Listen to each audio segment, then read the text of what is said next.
একটা দেশের সরকারে আসলে কতজন মানুষ দরকার? দেশ চালাতে মন্ত্রী প্রতিমন্ত্রী থাকবেন, উপদেষ্টা থাকবেন, এটাই স্বাভাবিক। কারণ রাষ্ট্রের কাজ অনেক, মন্ত্রণালয় অনেক, দায়িত্বও অনেক। কিন্তু সেই সংখ্যা যখন দাঁড়ায় ৬৯ জনে, তখন প্রশ্নটা আসতেই পারে, একটু বেশি হয়ে গেল না? বর্তমানে মন্ত্রী ও প্রতিমন্ত্রী মিলিয়ে সরকারের সদস্য ৫২ জন। এর বাইরে মন্ত্রী বা প্রতিমন্ত্রীর পদমর্যাদায় আছেন আরও ১২ জন উপদেষ্টা এবং প্রধানমন্ত্রীর ৫ জন বিশেষ সহকারী। সব মিলিয়ে সরকারের গুরুত্বপূর্ণ দায়িত্বে থাকা মানুষের সংখ্যা দাঁড়াচ্ছে ৬৯ জনে। শুধু সংখ্যাটিই নয়, এবারের মন্ত্রিসভা আকারের দিক থেকেও তৃতীয় বৃহত্তম, আর মন্ত্রী প্রতিমন্ত্রীর পদমর্যাদায় উপদেষ্টার সংখ্যার দিক থেকেও এটি সর্বোচ্চ। এ নিয়ে সামাজিক যোগাযোগ মাধ্যমেও চলছে আলোচনা।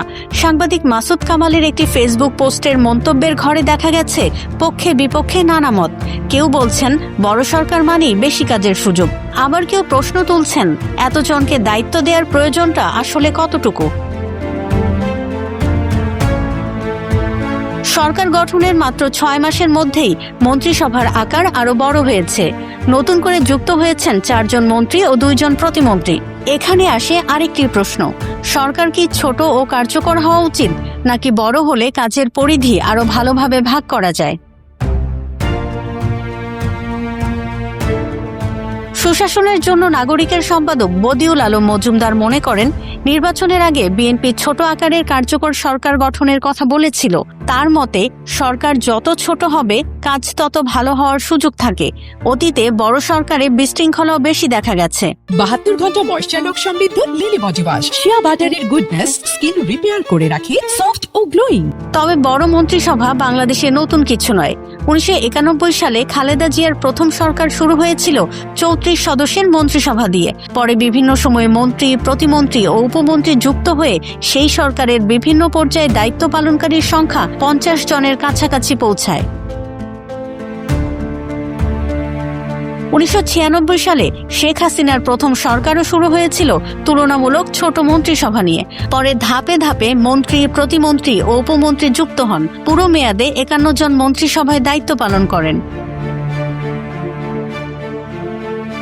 এরপরও বাংলাদেশের রাজনীতিতে বড় মন্ত্রিসভার নজির আছে। খালেদা জিয়ার ২০০১-২০০৬ মেয়াদের সরকারে একসময় ৬০ জন মন্ত্রী, প্রতিমন্ত্রী ও উপমন্ত্রী দায়িত্ব পালন করেন। আর শেখ হাসিনার দ্বিতীয় মেয়াদে সরকারে একসময় মন্ত্রী, প্রতিমন্ত্রী মিলিয়ে সংখ্যা দাঁড়িয়েছিল ৬১ জনে।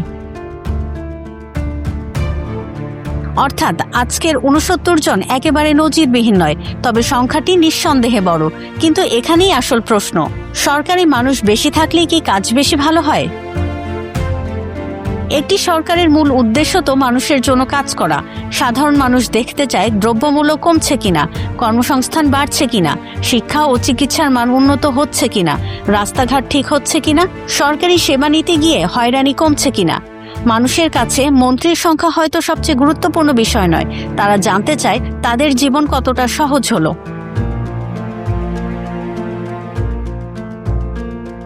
আবার বড় সরকার থাকার পক্ষেও যুক্তি আছে। দেশের প্রতিটি খাতের কাজ আলাদা। অর্থনীতি, শিক্ষা, স্বাস্থ্য, কৃষি, যোগাযোগ, পরিবেশ, পররাষ্ট্র, প্রতিটি ক্ষেত্রেই দক্ষ ও অভিজ্ঞ মানুষের প্রয়োজন। দায়িত্ব ভাগ করে দিতে পারলে অনেক কাজ দ্রুত করার সুযোগ তৈরি হতে পারে। কিন্তু সমস্যা হতে পারে তখনই যখন দায়িত্বের চেয়ে পদ বেশি হয়ে যায়। সিদ্ধান্ত নিতে সমন্বয়ের সমস্যা তৈরি হয় কিংবা সরকারের ব্যয় অপ্রয়োজনীয়ভাবে বেড়ে যায়। কারণ বড় মন্ত্রিসভা মানে শুধু বেশি মানুষ নয়, এর সঙ্গে যুক্ত থাকে সরকারি সুযোগ সুবিধা, প্রশাসনিক ব্যয় এবং সিদ্ধান্ত গ্রহণের নানা স্তর। তাই প্রশ্নটা শুধু সরকারে কতজন এটা নয়, আসল প্রশ্ন হলো এই ৬৯ জন কি দেশের মানুষের জন্য ৬৯ গুণ বেশি কাজ করতে পারবেন?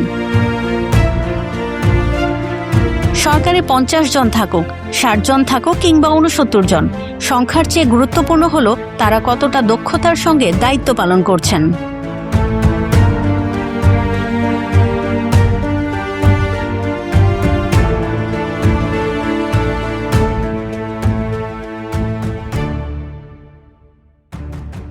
’৭২ ঘন্টা ময়েশ্চার লক সমৃদ্ধ লিলি বডি ওয়াশ, শিয়া বাটারের গুডনেস স্কিন রিপেয়ার করে রাখে সফট ও গ্লোয়িং।